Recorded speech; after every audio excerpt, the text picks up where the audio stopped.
अच्छा सर, अक्सर देखा गया है कि कुछ लोग जो बाहर जाना चाहते हैं लेकिन उनकी कैपेसिटी नहीं होती, तो वो डंकी के ज़रिए एजेंट्स को पैसे दे के जो है वो इलीगल वे में बाहर जाते हैं।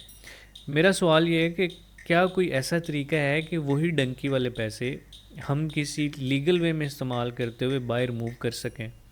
तो इस पे थोड़ी सी रोशनी डालिएगा।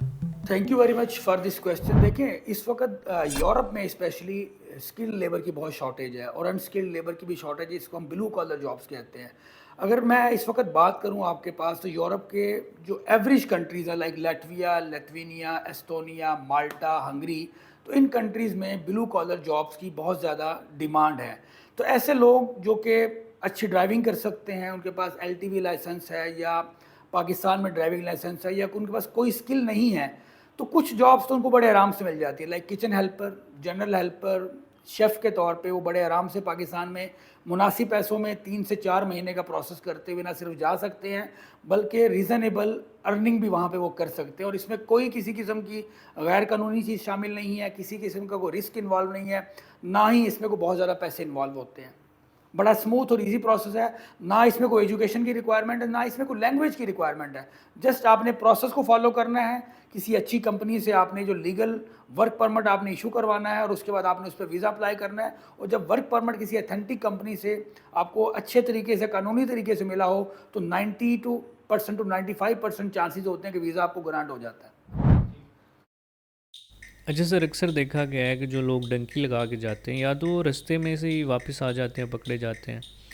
अगर उनकी किस्मत अच्छी है वो पहुंच भी जाते हैं तो वहाँ पे वो डिपोर्ट हो जाते हैं। तो रिस्क एंड रिवॉर्ड रेशो को जहन में रखते हुए क्या लीगल वे में जाना महंगा है डंकी से, या डंकी के रिस्क लेना और डंकी के ऊपर पैसे लगाना ये सस्ता पड़ता है लीगल वे में जाने से? तो ये ज़रा क्लियर कीजिएगा।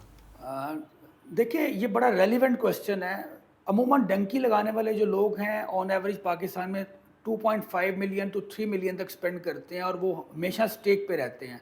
फाइनेंशियली भी उनके पैसे डूब सकते हैं, और लीगली भी वो किसी भी स्टेज पे अपनी ना सिर्फ लाइफ को रिस्क में डालेंगे, बल्कि हो सकता है वो वहाँ पे पहुँच भी जाएँ, फिर वहाँ से उनको डिपोर्ट कर दिया जाए। जबकि अगर आप लीगल तरीके से अपना वर्क परमिट सिक्योर करते हैं, ये जॉब वीज़ा सिक्योर करते हैं, यूरोपियन कंट्रीज़ की मैं बात कर रहा हूँ, तो मेरा ख्याल है 40 टू 45% आप सेविंग कर सकते हैं।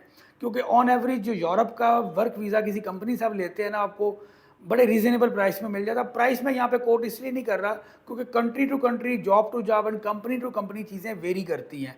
बट ऑन एवरेज अगर आपको कोई अच्छा गाइड करने वाला पाकिस्तान में मिल जाए, अगर आप इंग्लिश थोड़ी सी बेहतर अंडरस्टैंड कर सकते हैं और चीज़ों को गूगल कर सकते हैं, या किसी के साथ कम्युनिकेट कर सकते हैं बाहर बैठे हुए शख्स के साथ, तो आप इजीली बड़े मुनासिब रीज़नेबल पैसों में पाकिस्तान से बाहर अपनी जॉब को सिक्योर कर सकते हैं और वीज़ा लेके वहाँ पे जा सकते हैं। अच्छा सर, डंकी लगाना सस्ता है या लीगल तरीके से जाना? देखो, डंकी वाले 30 लाख रुपए ले रहे हैं, तो अगर वो लीगल तरीके से सिक्योर करे अपने आप को, तो आराम से 20-22 लाख में जा सकता है। मतलब वो लीगल वे में जाने के लिए। बस पाकिस्तान में थोड़ा सा लोगों में फियर फैक्टर है कि फोबिया है। लोग समझते हैं कि हम किसी को अगर पैसे देंगे तो पता नहीं हमारा ये काम होगा या नहीं होगा, कि हमारी हार्ड अर्न जो मनी है, मेहनत से कमाए हुए हमारे जो पैसे हैं, कि वेस्ट ना हो जाए। और मोस्टली होता भी ऐसा है कि हम राइट बंदे के पास राइट टाइम पे नहीं जाते। ये जो ऑप्शन राइट टाइम पे अवेलेबल होती है उसको अवेल नहीं करते, जिसकी वजह से हमारे कई दफ़ा लीगल काम भी बहुत लेंथी हो जाते हैं और लिंगर ऑन हो जाते हैं। अच्छा सर, आज के सेशन में मैं ये समझाऊँ कि डंकी से सस्ता और सेफेस्ट तरीका जो है वो लीगल वे है। लीगल वे है।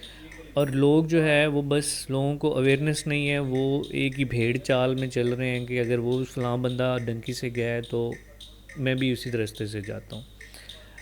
यही पॉइंट जो है वो आज की ऑडियंस को भी समझ आ गया होगा। तो देखिए, मैं यहाँ पे एक चीज़ और कोट करूँ। अगर स्टार्ट में आपके पास इतनी इन्वेस्टमेंट नहीं है कि आप डायरेक्ट किसी बड़े मुल्क को, इंग्लिश स्पीकिंग कंट्री को या यूरोपियन कंट्रीज़ को टारगेट कर सकें, इसका एक रूट और भी है कि आप अगर डायरेक्ट मोटरवे से इस्लामाबाद नहीं जा सकते, you should take GT road, और जीटी रोड के थ्रू करके आप अपनी मंजिल पे पहुँचे। अमान, कतर, मस्कत, दुबई और शारजा, सऊदी अरेबिया ऐसे कंट्रीज़ हैं जहाँ पे आप कम पैसों में जा सकते हैं। आप साल 2 साल वहाँ पे स्पेंड करें, अपनी स्किल लेवल को बेहतर करें, और वहाँ से नेक्स्ट अपनी डेस्टिनेशन बड़े कंट्रीज़ की चूज़ कर लें, वहाँ पे चले जाएँ।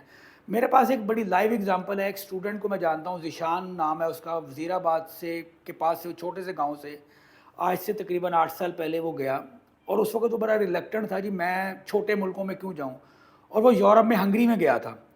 हंगरी में स्टडी वीज़ा पे वो 3 महीने रहा, उसके बाद वो स्पेन चला गया। स्पेन में जाके उसने अर्न करना शुरू किया, अपनी स्किल लेवल को बेहतर करना शुरू किया। स्पेन में रहते हुए उसने यूएसए का EB-2 एक वर्क परमिट होता है, उसने वो सिक्योर किया, जस्ट अपनी मेहनत से और अपनी लर्निंग की बेसिस पे। इस वक़्त वो बच्चा यूएसए में सिटीज़नशिप के लिए क्वालीफाई कर चुका है, उसको पासपोर्ट मिलने वाला है, ओनली इन 7 ईयर्स। ये सारा काम उसने लीगल तरीके से किया है, इसमें कोई इल्लीगल चीज़ इन्वॉल्व नहीं है। और 7 साल पहले जब वो गया था, उसके तकरीबन 6 या 7 लाख रुपए लगा था इस काम पे टोटल। ये लाइव एग्ज़ाम्पल मेरे सामने मौजूद है और ये मेरे कॉन्टैक्ट में है ये बंदा।